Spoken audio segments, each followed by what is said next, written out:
नमस्कार, मैं doctor RP Sonkar, associate professor मनोविज्ञान विभाग, वसंत कन्या महाविद्यालय, काशी हिंदू विश्वविद्यालय। एक बार फिर आप सभी सम्मानित अभिभावकों एवं प्रिय विद्यार्थियों का हार्दिक स्वागत और अभिनंदन करता हूं।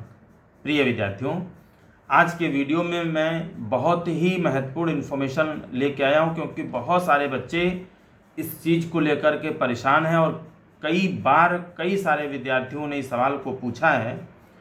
तो निश्चित रूप से आज के वीडियो में मैं हॉस्टल अलॉटमेंट से संबंधित जो महत्वपूर्ण अपडेट्स है, जो महत्वपूर्ण सूचना है, वो आपके साथ साझा करने वाला हूं। यानी इस पर मैं आज के वीडियो में आपसे बात करूंगा।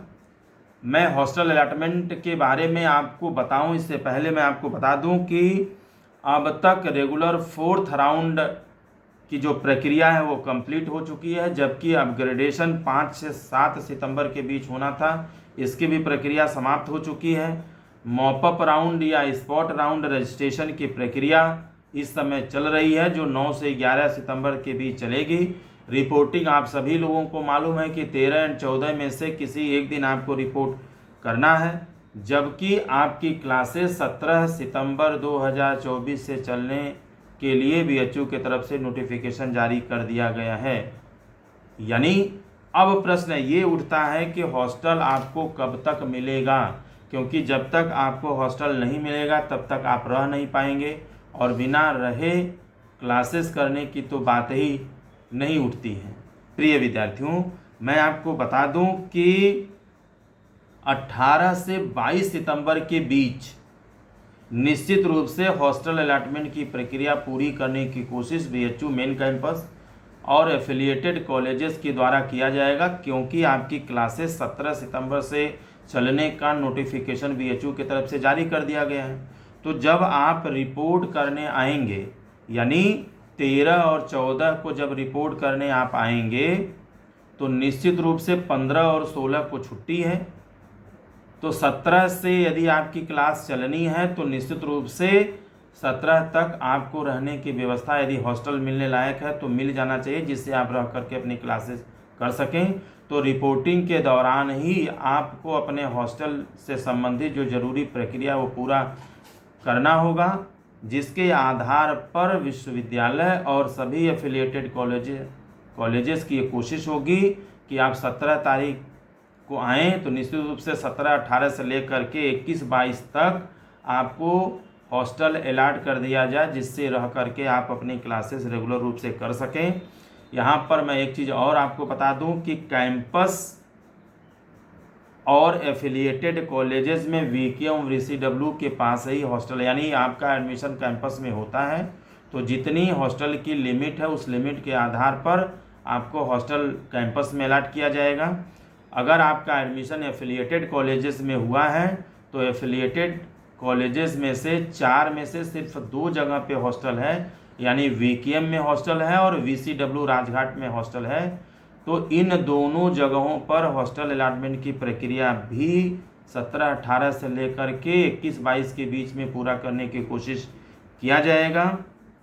हालांकि मैं आपको यहाँ ये भी बता दूं कि हॉस्टल अलॉटमेंट जो प्रोसेस है वह रिपोर्टिंग के दौरान आप निश्चित रूप से पूरा कर लें, जिसके आधार पर आपको हॉस्टल दिया जा सके, यदि आप हॉस्टल अलॉटमेंट के क्राइटेरिया में आते हैं। इसलिए मैं बार बार कह रहा हूँ कि हॉस्टल लेने से संबंधित जो प्रोसेस है वो रिपोर्टिंग के दौरान आप ज़रूर करिएगा, क्योंकि रिपोर्टिंग के दौरान इन तमाम तरह की प्रक्रियाओं को इंटरनल कमेटी के द्वारा पूरा कराया जाएगा। अगर आप यह प्रोसेस नहीं करते हैं तो निश्चित रूप से आप हॉस्टल अलॉटमेंट के प्रोसेस में नहीं आएंगे और आपको हॉस्टल मिलना संभव नहीं होगा। और एक बड़ी चीज़ मैं आपको बता दूं कि हॉस्टल अलॉटमेंट की जो प्रक्रिया है, जो पहले आएगा वो पाएगा, इस कंडीशन के हिसाब से दिया जाता है। मान लीजिए कि आपका इंडेक्स हाई है और आप हॉस्टल लेना भी चाहते हैं, लेकिन आपने प्रोसेस नहीं किया, तो हम लोग तो यही मानेंगे कि आप हॉस्टल नहीं लेना चाहते, इसलिए आपने प्रोसेस नहीं किया है। तो आपसे लो इंडेक्स वाला भी बच्चा आ जाएगा और वो हॉस्टल मांग लेना चाहता है और प्रोसेस उसने किया है, तो निश्चित रूप से उसको हॉस्टल अलॉट कर दिया जाएगा। यानी जो पहले आएगा वह पहले पाएगा के आधार पर हॉस्टल अलॉट किया जाएगा।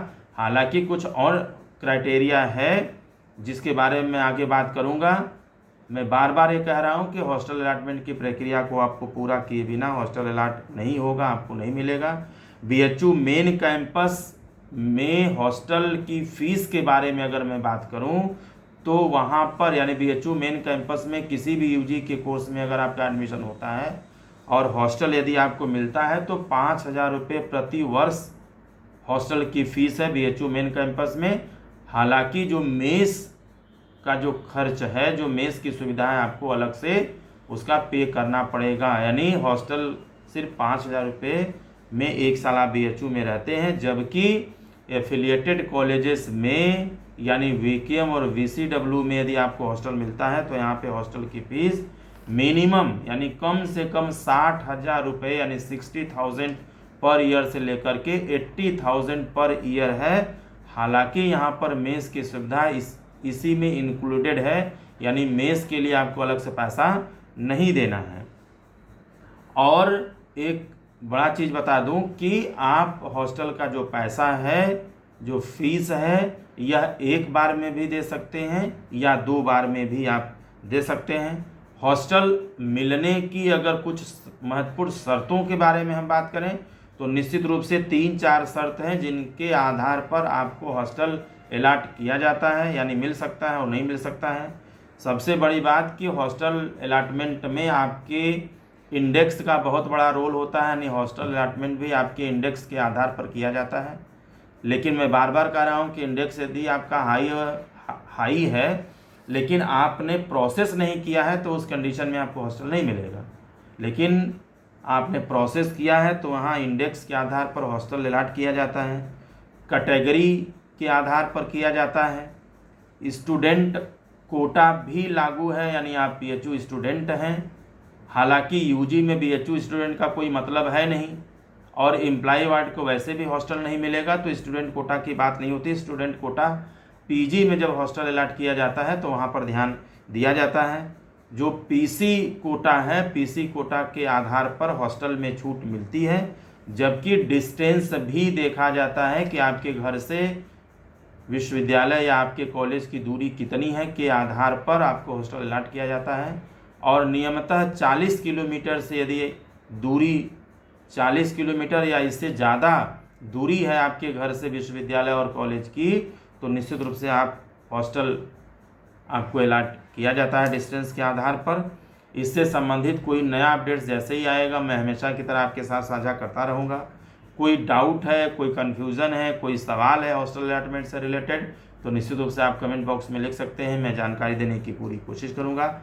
हालांकि विस्तृत हॉस्टल अलॉटमेंट से संबंधित विस्तृत इन्फॉर्मेशन के लिए, विस्तार से जानने के लिए मैंने हॉस्टल अलॉटमेंट पर बहुत विस्तार से बताया है, तो आप मेरे पिछले वीडियो को भी हॉस्टल अलॉटमेंट की प्रक्रिया को समझने के लिए, विस्तृत रूप से जानने के लिए आप सुन सकते हैं। और जब आप रिपोर्टिंग करने आएंगे और यदि आपका एडमिशन VKM में हुआ है तो निश्चित रूप से रिपोर्टिंग के दौरान आप मुझसे मिल सकते हैं, मैं वहाँ रहूँगा। और किसी भी तरह की समस्या है तो निश्चित रूप से आप बात कर सकते हैं। ये कुछ अपडेट्स था हॉस्टल अलॉटमेंट से रिलेटेड, कुछ महत्वपूर्ण सूचना थी जो मैंने आप लोगों के साथ साझा किया। और आप सभी लोग इन सारी बातों पर ध्यान दें और सारी प्रक्रिया को आप समय से पूरा करें, जिससे कि किसी भी तरह की जो समस्या है वह आपको न झेलना पड़े। आप सभी लोग खुश रहें, अपना ख्याल रखें। आप सभी के उज्जवल भविष्य की बहुत बहुत कामना करता हूँ। बहुत बहुत धन्यवाद।